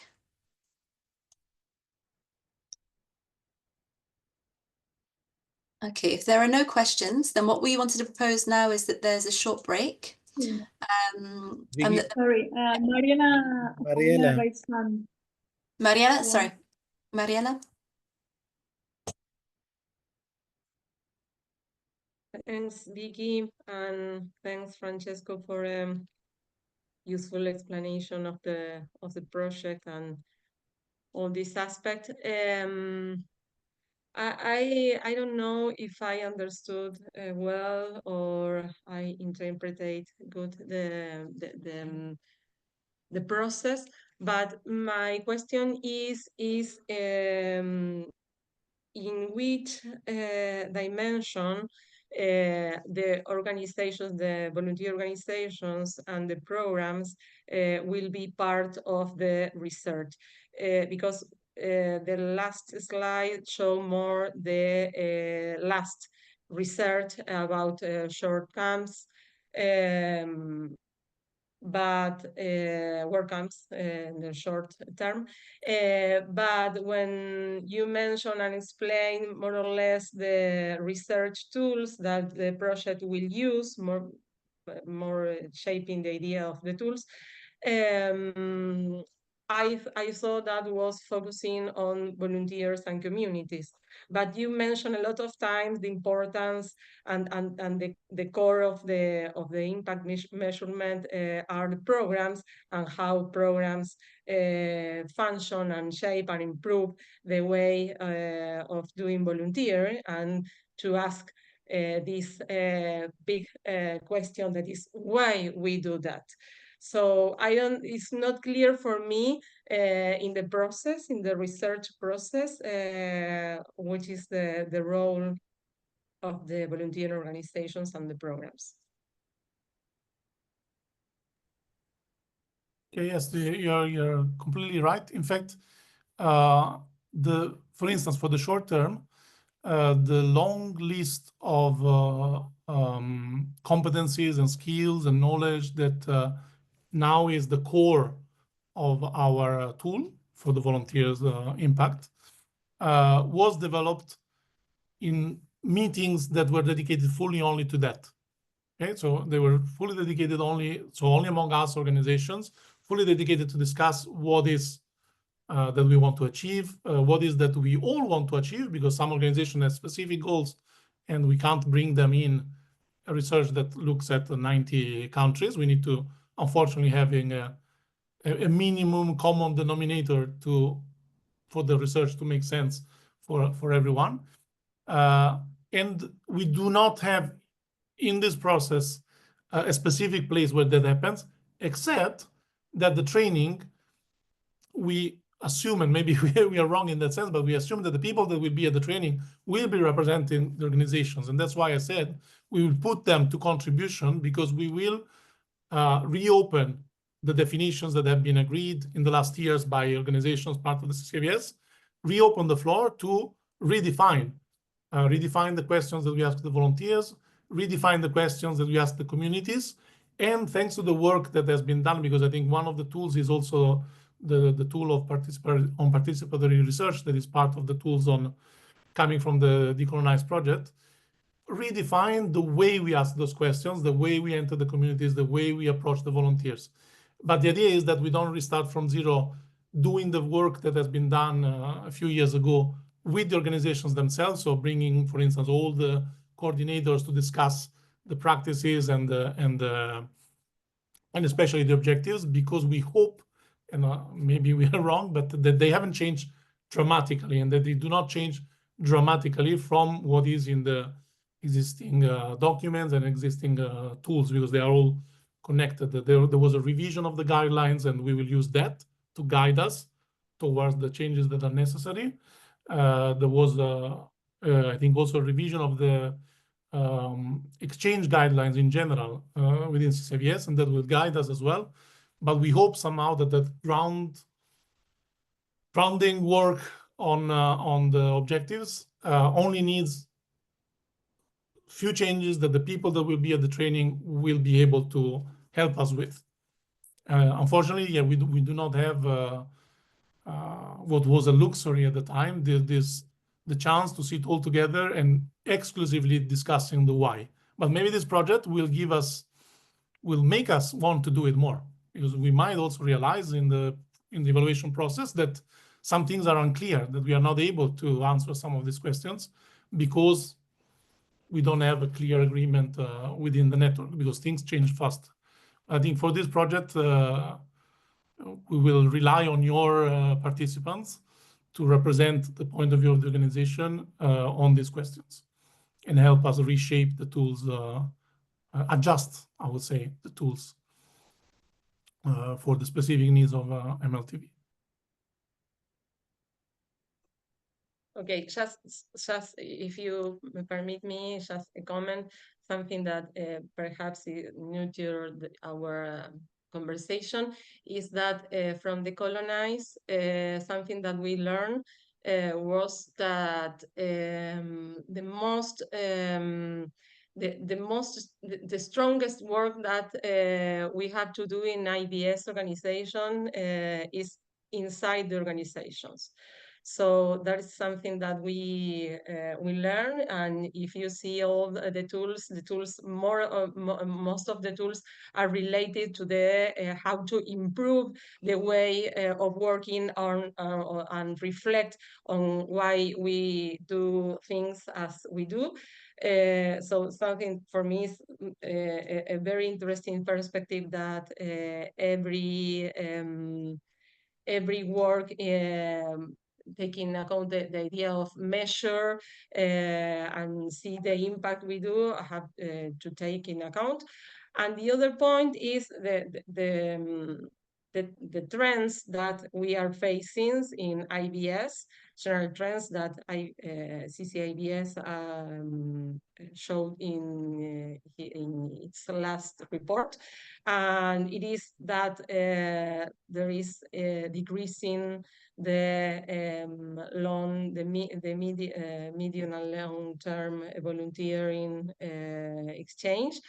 And from ICYE, we also are seeing that a lot of organizations are having less capacity building to face the different struggle things that happen in our global context. So perhaps if could be possible to add a little more this perspective of how the organizations can measure itself, how are they working. I think that could be, I understand perhaps the project have limitations, and well, the time always is a problem for everyone. But well, I would like to share this perspective that for me is I'm very worried about it, and we try to discuss in all spaces that we can do. Just, I think that you will get at least one of the two things that you are worried about. You will get answers and support from the project, because including making sure that the outcomes from Decolonize come into the impact measurement means that we will ask those questions. We will make sure that with the community and with the volunteers, we check if our organizations are doing well, because after all, impact measurement, meaning going and check if what we want to do is actually happening and if people get the results that we want them to get. And now that among our priority, not even among our results, but our priority, there is the decolonizing process, we will ask questions about that. And with that, we can go back to the organizations and see, yes, this is going well. It's in the manifest and is actually happening. And this is very far from what you want to do. So we need to change the practices. So that's why we need to really think. We really need to carefully include the decolonize objectives into the impact measurement objective under the form of questions that we ask, under the form of observations that we make, and then use those results to go back and see, yeah, we are at 20% of the process, or we are 30% of the process, and these are the things that are really going well. Let's continue and use them more. These are the things that are not working, because every volunteer, every community tells us that no, the problem is still there. No, that's not solved at all, or it's even worse. And then we know that we need to invest our resources there. So within the project, we will not be able to really work with the organizations, although there is the final conference, and we can use it for that to really make sure that it's the space where we debate these results. But at least we will have solid evidence and data that will help us in understanding if we are going in the right direction and what we need to change as organizations. So I hope at least one of the two things will go very well in the same direction, because I agree it's very, very important.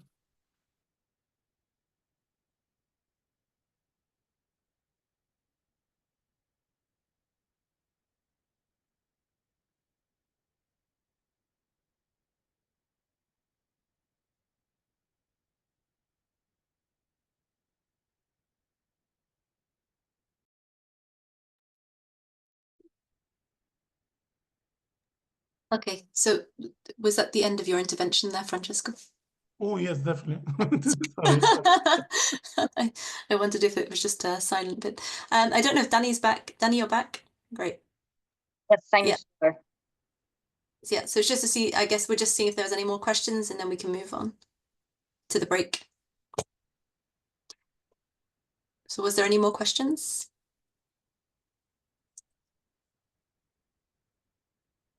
Okay, so just to say that our proposal now was to have a 10-minute break, and that the people who are joining the training are back here with us in 10 minutes, because we'll be going into the financial details and also the question around communication about the project. That's okay, Danny? Yeah, so can everyone come back at 25 past? You can stay online if you want, but the idea was to have a little break, and then we will see you in 10 minutes. Everyone can stay on if you want to stay on, but it's going to be more specifically about the training itself and the financial and the communication aspects. Okay then, well, thank you everyone. And if you have any questions, please put them in the chat, and we'll see you in 10 minutes at 25 past.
So welcome back. We can do a fast test. How many we are here? If you can make a reaction. Anyone, your favorite one?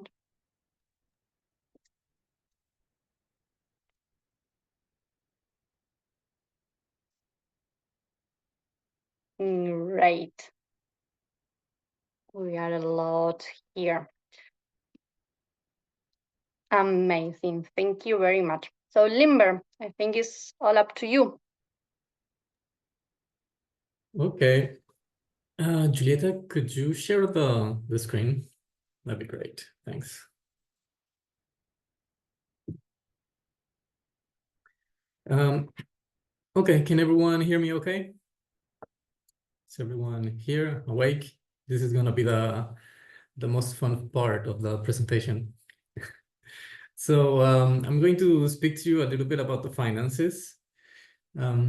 If you can see on the first slide, it's pretty much just like the what the requirements are in order for us to reimburse any of the expenses that will be incurred during the project. So the most important thing to think about is that for everything that you spend, we need a document.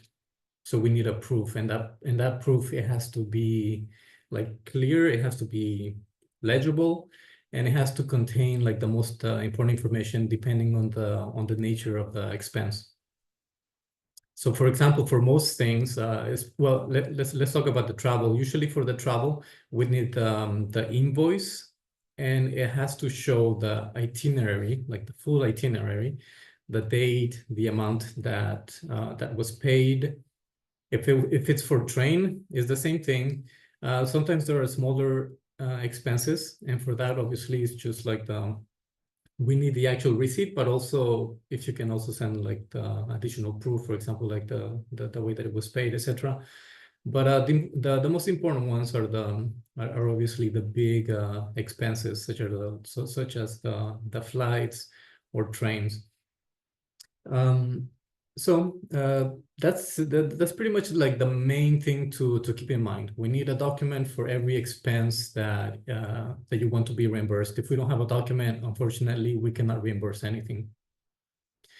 You can send you can send scans, or you can send the actual PDF document that you receive from the company if you purchase online, or you can also send photos. Just make sure that you send photos which are good and the lighting is good. Maybe you can put it on a piece of paper so that it's nice.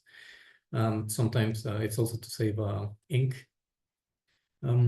What else? Usually we would request that you send any documents like in the month after the activity, so that we have enough time to process everything. And if you do that, then usually we will do our best to reimburse within 2 months or 3 maximum. But usually we can also do it like before. If you send everything like in order, everything is clear, then we can reimburse like quite quickly. Another thing is obviously that I'm the one that is in charge of the administration and finances, so that you can send everything to me. You can see the email address there. Finances@ccivs.org. Sorry, we put 3 C's, but it should be just ccivs.org. That's the main important part about like being reimbursed. If we can go to the next slide, Julieta, please. This is something that we shared with you already when you were accepted to the project. So we have different limits for the travel, and it depends on the distance that you will be traveling. So from your point of origin, your city until the venue. So this is something that you have to keep in mind. The travel includes the main international travel. For example, if you're coming from a different country, either the flight or the train tickets, and also like smaller bus, metro, local transportation as well. So these are the limits. For those who are requesting visas, we have this amount up to 80 euros. And the food and accommodation are only covered at the venue and for the dates that are indicated up top. So from the 7th of April, checking out until the 30th of April. Usually the last day is only the breakfast that is covered. So you can see this information. And as I said, we will be reminding you also after the activity about turning in all of your documents. We shared this already, and we also shared the reimbursement request form, but we're going to be sending it again. So, just to keep up with everyone. If we go to the next slide, as we mentioned before, there's also the impact measurement in action. So it's like project visits and all the work that that you will be doing for following up the impact measurement. And since you will be doing project visits, we have different categories that we can reimburse. And so we have these amounts. For example, we have the accommodation and meals, which is 200 euros. There's local transportation, so from wherever you are to the project venue, let's say, that you will be visiting. And also we have some fees that we can support you with, whoever is doing the work. For example, if you will be going there at the project and doing interviews or collecting information, etc., you can also have this amount available, which it's called here the trainer fees, but we can think about it also as trainees fees. So for you. And also we have an amount allocated for possible transcription or translation of whatever results you will be coming up with and translating into English. So this is in general what we can reimburse. And for these things also we would require the documents as we explained before. So whatever receipts, invoices, etc. for accommodation, for the local transportation, for the trainer fees, etc., you can send a document showing that you're requesting this amount and just more description about it. And when it will be time to carry out these actions, we will sending out more information as to like maybe an example of what type of document you can create so that it's valid for reimbursement. And I'm talking about the two last lines, the trainer fees and the transcription and translation of the results. We will be sharing some examples of what you can do.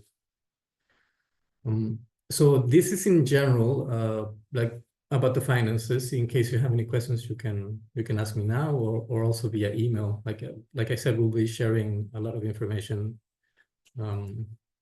Just before or after the activities, whenever it's relevant. So does anybody have any questions so far about this? You can either write them down or just ask directly. Or you can also just think about it. And in case, I think we're going to have a Q&A, no? You can also ask if you think about it later on. So, okay, so I'm right here. Or you can email me after. There's somebody raising their hand. Enoch. Thank you, Lindbergh. I just wanted to find out the impact measurement in action that's happening in May, in October. Is it going to just involve the partner organizations or everybody can be involved in this? Thank you. Well, this, as I understand, and somebody can correct me, this is mainly for those who are involved in the training, because they will receive like the training on how to do the impact measurement, and then they will visit projects, talk to volunteers, etc.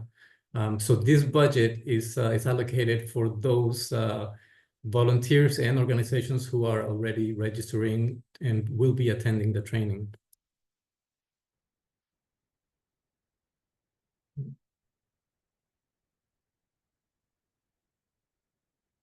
All right, does anybody else have a question?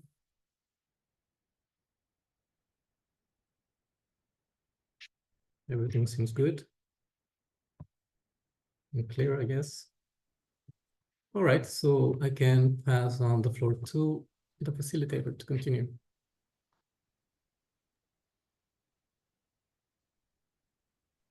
Yeah. Shall I continue, Danny? Yeah. Okay, great. So we are going to talk about also the communication of the project. So the communication is going through all the project cycle. And main idea is to strengthen the project outreach and impact also. We will have branding and identity for this project, so it's going to be more recognizable, so you will know when are we talking about this project. You can identify it very well. Of course, always relating to EYF and COE, because it's mandatory for this project to put always the logos and the disclaimers that are necessary for the funders, but you will have that information in the communication plan, don't worry. And we will have also visuals that will be focused on decolonization, youth empowerment, and social inclusion. Also, we are going to make a centralized project hub, meaning a website. So it's going to be a website in the CCIBS main website. So it's going to be a project part for this, where we are going to upload the key documents, volunteer stories, and media that we are going to collect throughout the project. And of course, we are going to publish the final research booklet that you can download and share in your organizations and to everybody. And we are going to have a social media strategy for all our social media accounts with engaging infographics, volunteer testimonies, and videos of the impact that you are going to be measuring in your local actions. And I think, yeah. So we are going to be focusing also on what Francesco mentioned before, the storytelling and testimonials of people as a way of documenting what we are doing. So we're going to try to capture this through video and blog features. And we are going to make a story collection toolkit for authentic content creation and many creative outputs for this nice project. And yeah, mainly that. And that's it from my side. So Danny, if you want to add something, or shall I share the other Menti? I have nothing in particular to share. I don't know if there is questions about communication recording, or we move. Okay, I think it's all up to you, Juli. Okay, so we're going to have like a checkout no, it's not the presentation, it's a dynamic. So I'm going to present my screen again with a Menti meter. Bear with me 1 second, it's a little bit slow today, my computer. I'm going to try to be fast. Okay, so let's see.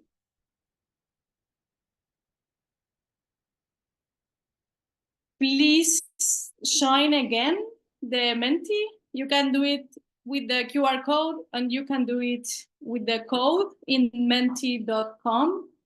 Let me know if you cannot do it. I will give you more or less 1 minute to shine.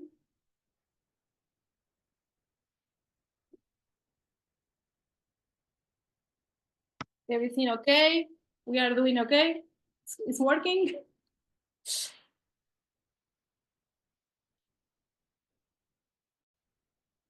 Yeah, it's working. Okay, great. Thank you. So first activity. Wait, I have a question for you, and I want to know what is your biggest takeaway from today's session? Very briefly, just what comes to your mind. Okay, we have questions, answers arriving. Maybe some more.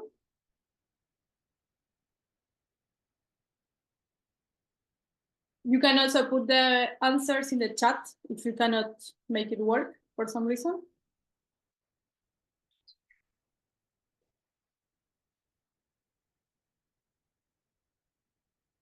Okay, so we have the importance of impact measurement. We have the importance of impact assessment and the greatness of WordCamps. We have that some people is very motivated by the project, which is very nice.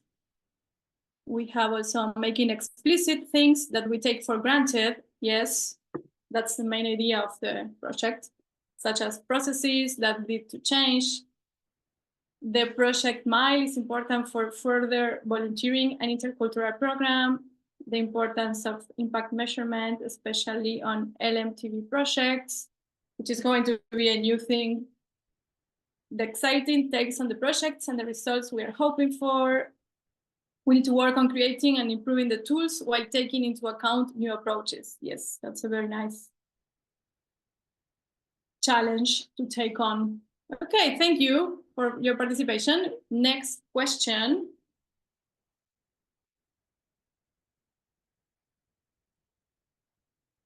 What's one thing you are looking forward to in this project? So we have some answers predefined. We are already trying the tools here. We are trying service. So learning new tools, meeting others, understanding impacts. So we are agree. Okay, you can play a little bit with the measurement bar, which is also nice. Okay, so mainly applying the colonization framework. It's a very important thing. Also, meeting others, which is something we are already doing now. Also, learning new tools and understanding the impacts of LMTV a little bit less, but also important. Okay, and next slide. Any questions? You can put your final questions here or in the chat. Otherwise.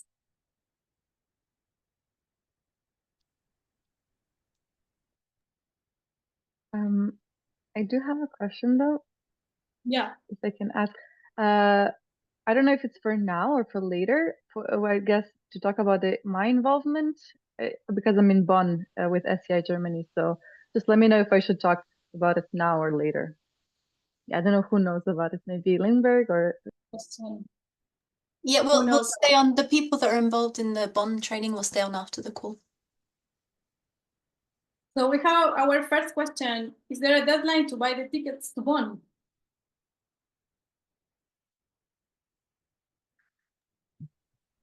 Lindberg. As soon as possible. Okay, so as soon as possible, I will take this as the answer. Another question. I just need to clarify for that one that okay. The people that are joining the training at Bonn are the ones that have been accepted and have received the acceptation email. Yep, just to clarify that. If you haven't applied and if you haven't been accepted officially by the CCIBS Secretariat, do not buy any tickets. Send us an email and ask. Yes, exactly. Sorry, I follow up with this question and ask who we should ask to for approval of flight tickets? You can send me the email.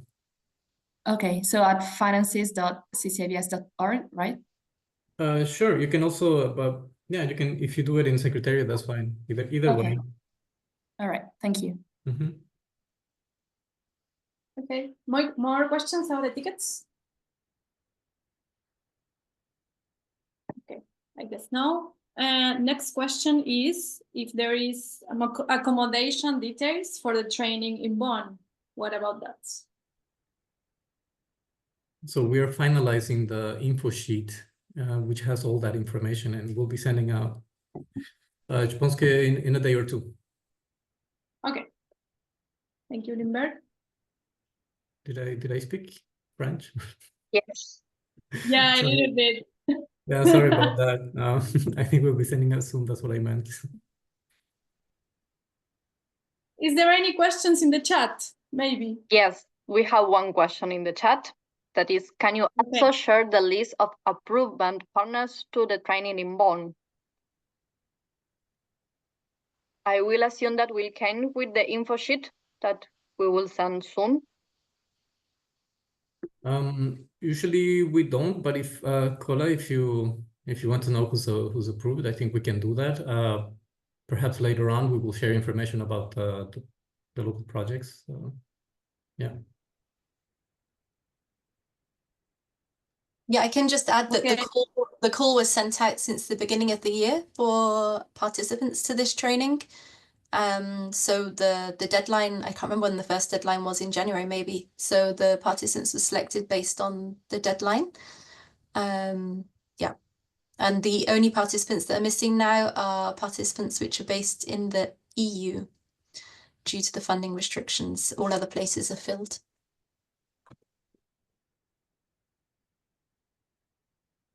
All right, there is another question here, which is, wait. What about if the embassy in my country is charging more than 8 euros? Should I just present the receipts? I guess for the visa, no? So the thing is that there's different people, no, applying for visa. So that's why we usually keep it at that amount. So if you are paying more, then we will have to see. In case we have some leftover budget, we might be able to reimburse a little bit more. But as of now, that's the amount that we are considering. So just send whatever you have, and then based on the calculation of the expenses of everyone else, we will be able to make that determination. Okay. Is there more questions in the chat? No. No, okay. So I guess this is all the questions we are having. You have, yeah, that's all here also.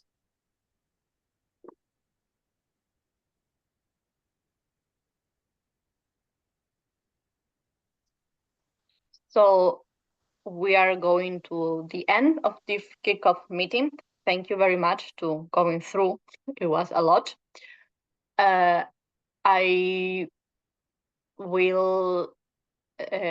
very excited to see you and meet you personally all in Bonn next month. I will encourage you to take a look of the decolonized tools and to the analysis research that was done, like all the materials that we've been done in the presentation, so you have a better overview and you are not so lost in all this. I think if there is no more questions, we can close, but if something appears, you can always send to Secretariat. And I think that's kind of all. I don't know if I'm missing something.